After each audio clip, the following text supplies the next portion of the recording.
नमस्कार दोस्तों, स्वागत है आपका मेरे YouTube चैनल पर। तो दोस्तों, मिडिल ईस्ट जो कि अरब देश भी माने जाते हैं, जहाँ पर कई तरह की नई डेवलपमेंट्स होती रहती हैं, बट आज यानी कि 22 दिसंबर और 21 दिसंबर को एक बहुत ही ऐतिहासिक दिन था इंडिया की डिप्लोमेसी में, जहाँ पे इंडियन प्राइम मिनिस्टर मोदी ने एक हिस्टोरिक विजिट किया है एक कंट्री को, जिसकी हम चर्चा आगे करेंगे। पहले उससे पहले आप ये वीडियो देखिए, क्योंकि ये वीडियो बहुत ही एक ग्लिम्स आपको बताएगी कि कितनी इंपॉर्टेंट और हिस्टोरिक विजिट थी प्राइम मिनिस्टर मोदी की इन मिडिल ईस्ट और उस कंट्री में जहाँ पर प्राइम मिनिस्टर मोदी ने बहुत सालों बाद कदम रखे। देखिए,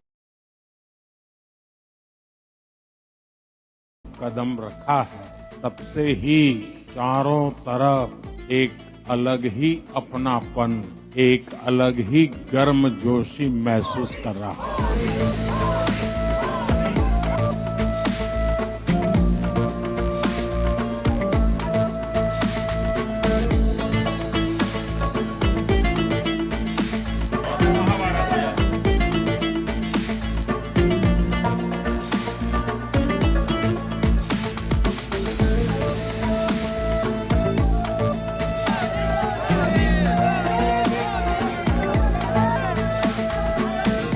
आप मेहनत अपने परिवार के लिए करते हैं कि नहीं करते? जी सर। मैं भी परिवार के लिए काम करता हूं।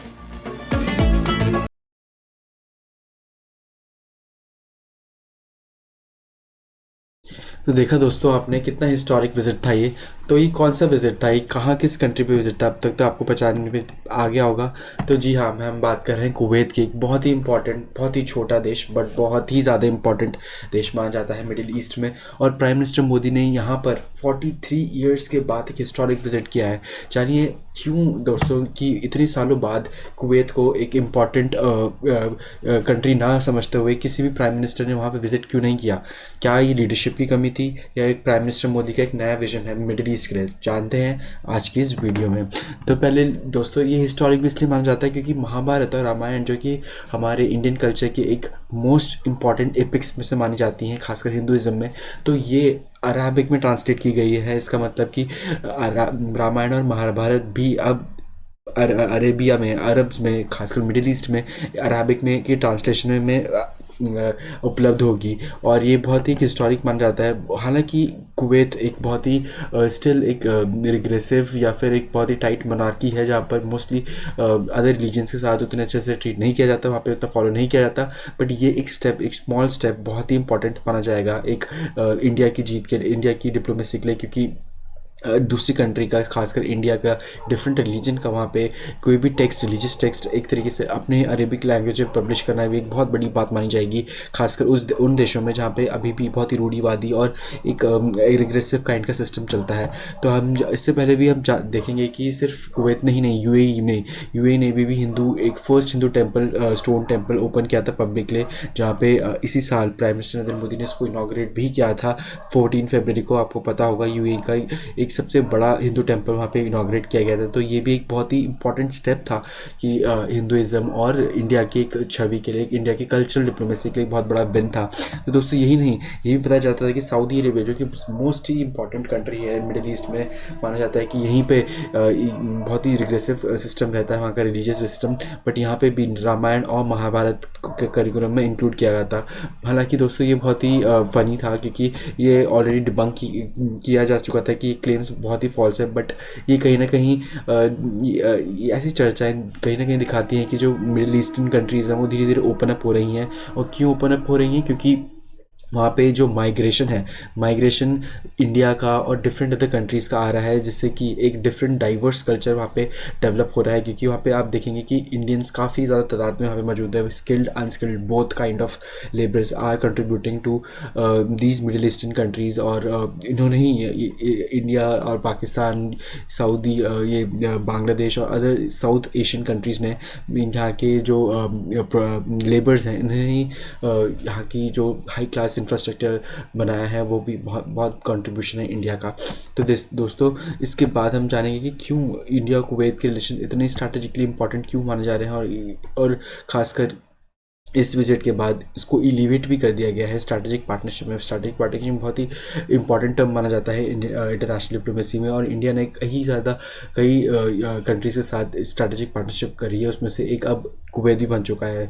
तो क्यों है कुवैत इतना इंपॉर्टेंट? आप देख सकते हैं कोई एक बहुत ही छोटा देश है, कोई इसकी ज़्यादा आबादी नहीं है, बट स्टिल कुवैत को की इम्पोर्टेंस इंडिया के लिए बढ़ती जा रही है। क्यों? क्योंकि एक बहुत ही इंपॉर्टेंट पिलर है एक जीसीसी का, गल्फ कॉपरेशन काउंसिल का, जहाँ पे आप देख सकते हैं कंट्रीज़ हैं जहाँ पे बहुत ही इंपॉर्टेंट जो कि बहुत ही इंपॉर्टेंट मानी जाएगी मिडिल ईस्टर्न कंट्री के। आप देख सकते हैं कि आजकल कितनी कॉन्फ्लिक्ट्स हो रही है मिडिल ईस्ट में, खासकर ईरान इसराइल पैलेस्टीन और इसराइल अदर कंट्रीज़ के बीच में। तो यहाँ पर इंडिया का approach towards Gulf Cooperation Council वहाँ पे मजबूत होना एक बहुत ही इंपॉर्टेंट स्टेप माना जाएगा, ताकि एक हम बैलेंस बना सकें, इसराइल के साथ भी हम एक क्लोज रिलेशनशिप बना सकें और अपने गल्फ कंट्रीज़ के साथ भी इंपॉर्टेंट रिलेशन बना सकते हैं। और इसी के साथ कुवैत ने प्राइम मिनिस्टर मोदी को द ऑर्डर ऑफ मुबारक अल खबीर, ये हाईएस्ट ऑनर है किसी भी से को मिलता है, तो प्राइम मिनिस्टर को मिला है। और ये 20th इंटरनेशनल ऑनर दिया गया है प्राइम मिनिस्टर मोदी को, जो कि एक बहुत ही इंपॉर्टेंट स्टेप माना जाएगा।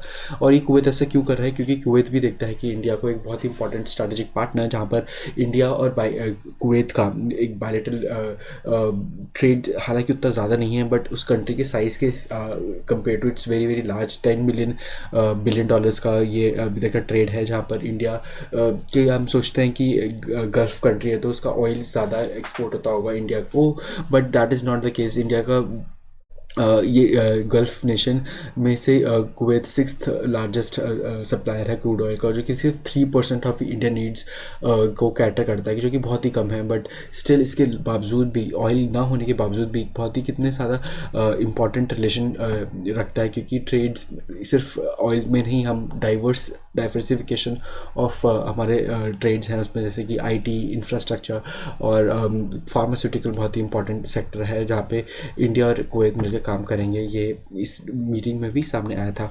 और हम जानेंगे कि क्यों इंडिया के लिए भी ये बहुत इंपॉर्टेंट है, क्योंकि इंडिया का जो रेमिटेंसेस हैं, जी हाँ रेमिटेंसेस, जो कि वहाँ पे लेबर्स हमारे कई तादाद में वहाँ पे लेबर जाते हैं गल्फ कंट्रीज़ में, जो कि बहुत इंपॉर्टेंट है, सोर्स ऑफ रेवेन्यू है, खासकर रेमिटेंसेस, जो कि वहाँ से लोग कितना मेहनत करके वहाँ पे जाते हैं, कमाते हैं और वहाँ से वो सेंड करते हैं इंडिया में अपनी फैमिलीज़ को, जो कि रेमिटेंसेस कहा जाता है। और इंडिया हाइएस्ट रेमिटेंसेस वाली country, around 125 billion approximately financial year 23-24 में इंडिया को मिला था, जो कि हाइएस्ट किसी भी कंट्री के लिए। और इसका मेजर पोर्शन आता है मिडिल ईस्ट। और मिडिल ईस्ट में कंट्रीज़ कौन सी? यूएई, सऊदी अरेबिया और कुवैत, उनमें से एक बहुत ही इंपॉर्टेंट कंट्री है। आप देख सकते हैं कि 11% of India's total remittance comes from Gulf Cooperation Council. ये जो यूनाइटेड अरब एमिरेट्स है, सऊदी अरेबिया, कुवैत, ओमान और कतर मिलकर 11% बहुत ही इंपॉर्टेंट परसेंटेज ऑफ अमाउंट है, ये कंट्रीब्यूट करती हैं हमारी रेमिटेंसेस में। तो इससे पहले भी आपको पता होगा कि इंडिया ने इसीलिए इंडिया बहुत ही इंपॉर्टेंट रिलेशनशिप मानता है इन गल्फ कंट्रीज़ के साथ। और इकोनॉमिकली आपने देखा होगा कि पिछले साल यूनाइटेड एमिरेट्स के साथ, यूएई के साथ फ्री ट्रेड एग्रीमेंट भी साइन किया था। ये उसी चेन का हिस्सा है जहाँ पर इंडिया एक बहुत ही स्ट्रैटेजिक पार्टनर मानता है इन गल्फ कंट्रीज़ को। और इसी के साथ आप देख रहे होंगे कि growth in remittances to India में हाफ इन 2024, ऑल्दो ये टेम्प्रेरी माना जा रहा है कि सिर्फ टेम्प्रेरी पॉइंट ऑफ व्यू के लिए होगा, क्योंकि ऑयल प्राइसेस डिक्रीज हो रहे हैं, रेमिटेंसेस भी कहीं ना कहीं डिक्रीज होगा, उसके इफेक्ट पड़ेगा डेफिनेटली। बट इंडिया की जो, और इसलिए इंडिया डाइवर्सिफिकेशन चाहता है, सिर्फ ऑयल से पे डिपेंड नहीं होना चाहता गल्फ कंट्रीज के साथ। उसका डिफरेंट सेक्टर्स में काम करता है, जैसे आईटी, फार्मास्यूटिकल, जिस मैंने आपको बताया अभी। इसीलिए India skills will help in build new Kuwait, prime minister Modi ji कहते हैं, क्योंकि इंडिया की जो स्किल है वहाँ पे मैन पावर है, जो कि बहुत ही इंपॉर्टेंट रोल प्ले करता है इन गल्फ कॉर्पोरेशन काउंसिल्स की कंट्रीज़ में, उनकी इंफ्रास्ट्रक्चर में, उनकी आईटी में। तो ये इंडिया की स्किल्स से सेट प्राइम मिनिस्टर ने फोकस किया कि स्किल्स से ही इन वहाँ के कोलैबोरेशन होगा कुवैत और इंडिया के बीच में। और और जैसे मैंने आपको स्टार्टिंग में बताया था कि महाभारत और रामायण भी ट्रांसलेट हुई है अरबिक में, तो ये बहुत ही कल्चरल कनेक्ट भी माना जाता है। ठीक है, इकोनॉमिक्स और ट्रेड तो इंपॉर्टेंट रिलेशनशिप में माने जाते ही हैं, बट एक कल्चरल कनेक्ट होना बहुत बहुत ज़रूरी है। और इस हिस्टोरिक विजिट में जहाँ पे रामायण महाभारत का ट्रांसलेशन हुआ है अरबिक में, तो ये बहुत ही कल्चरली रिच माना जाएगा और कल्चरली काफ़ी स्ट्रॉन्ग माना जाएगा इंडिया और कुवैत की रिलेशन। अदरवाइज ये ऐसा ट्रांसलेशन कोई और कंट्रीज नहीं अलाउ करती, बट कुवैत ने किया है, तो इट शोज़ कि उनकी लीडरशिप भी एक स्ट्रॉन्ग पार्टनरशिप चाहती है इंडिया के साथ। और इंडिया हैज़ बहुत सारे कमेंटेटर्स अब लिखते हैं कि क्या इंडिया एक मिडल ईस्टर्न पावर बन चुका है। जी हाँ, बिल्कुल, क्यों नहीं, क्योंकि इंडिया की जो इम्पोर्टेंस है इन कंट्रीज़ के लिए बढ़ती ही जा रही है। आप देख सकते हैं कि जो जीसीसी का, जो गल्फ कॉपरेशन काउंसिल का, जो अरब कंट्रीज़ है, उनका वेस्टर्न कंट्रीज़ के साथ थोड़ा तनाव बढ़ता जा रहा है, क्योंकि फ़लस्तीन के इशू और इसराइल फ़लस्तीन के इशू में। और तो वहीं पे ही जो गल्फ जीसीसी कंट्रीज़ हैं वो देखती हैं इंडिया को, वो देखती हैं रशिया को, वो देखती हैं चाइना को एक तरीके से बैलेंसिंग पावर की तरह।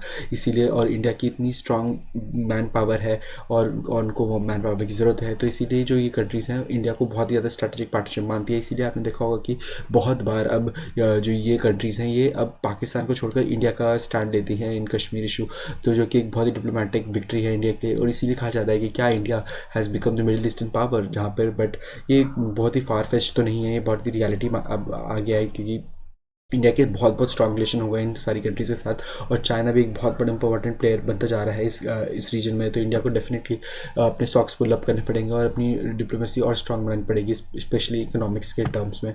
और आप देख सकते हैं क्योंकि इसी के चलते इंडिया ने पिछले साल स्टार्ट किया था अपने India middle east economic corridor, जो कि अभी बिल्कुल ठप पड़ गया है एट बिकॉज ऑफ इसराइल और फ़लस्तीन का वॉर की वजह से। एक बहुत ही इम्पॉर्टेंट इसका हिस्सा था इसराइल, बट अभी वहाँ पे मिडिल ईस्टर्न में कॉन्फ्लिक्ट की वजह से अभी कहीं ना कहीं थोड़ा थोड़ा ठंडे बस्ते में जा चुका है। बट इंडिया को ये इम्पोर्टेंस देनी ही पड़ेगी इस आईमैक कॉरिडोर को, तभी इंडिया एक को एक स्पेस मिलेगा इन कंट्रीज़ में चाइना को compete करने के लिए और वेस्टर्न कंट्रीज़ को compete करने के लिए। और इसीलिए इंडिया चाहता है कि एक शांति बनाई जाए इस रीजन में, और इसीलिए इंडिया इंगेज होता है इसराइल के साथ भी और इन गल्फ कॉपरेशन काउंसिल के साथ। तो ये बहुत ही इंपॉर्टेंट माना जा रहा है। तो इसीलिए आप मुझे बताइए कि जैसे कि गल्फ कॉपरेशन काउंसिल, जो कि बहुत ही इंपॉर्टेंट ग्रुप माना जाता है मिडिल ईस्ट में, तो कौन सा कंट्री इसका पार्ट नहीं है? कृपया आप इसका आंसर कमेंट सेक्शन में दीजिए और मैं इसको लाइक करूँगा जो भी इसका करेक्ट आंसर देगा। तो इसी के साथ आज का वीडियो समाप्त करते हैं। और आप बताइए क्या आप समझते हैं कि क्या इससे क्या वैल्यू होगी इंडिया की इन मिडिल ईस्टर्न कंट्रीज और स्पेशली इन कल्चर कनेक्ट, जहाँ पे महाभारत और रामायण का अरबिक ट्रांसलेशन हुआ है। तो इसी के साथ मिलते हैं अगली वीडियो में, तब तक के लिए धन्यवाद।